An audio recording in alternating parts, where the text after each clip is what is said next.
হায়দ্রাবাদ তো চলে আসি আমরা, কিন্তু আমাদের রুমে খাওয়ার মতো বাজার করা কিছু নেই। তাই আমরা আজকে চলে যাচ্ছি কিন্তু বাজার করতে, যেহেতু আমরা 3-4 মাস ধরে ছিলাম না রুমটাতে, এই কারণে কিন্তু আমাদের রুমে কোনো বাজার করা নাই। তাই আমরা চলে যাচ্ছি আমাদের রুমের 5-10 মিনিট দূরে একটা মল আছে, মলের ভিতরে ডিমার্ট আছে, ওখান থেকে আমরা যাব, আমাদের যা যা প্রয়োজনীয় জিনিসপত্র লাগবে তাই নিয়ে নিব। আর আমরা কিন্তু একবারে 1 মাসে বাজার করে নিই।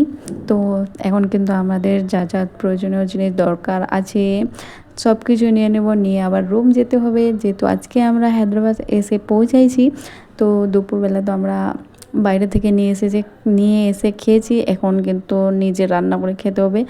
বেশি বাইরে খাওয়া ভালোও না, জানোই তোমরা, শরীরের পক্ষে অনেক খারাপ, ওতে কিছু খাওয়া যাবে না। তাই এখন সব কিছু নিয়ে আমরা এখন রুমে গিয়ে রান্না করব, তারপরে খাবো। তারপরে আমাদের কিন্তু বাজার করা কমপ্লিট হয়ে গেছে।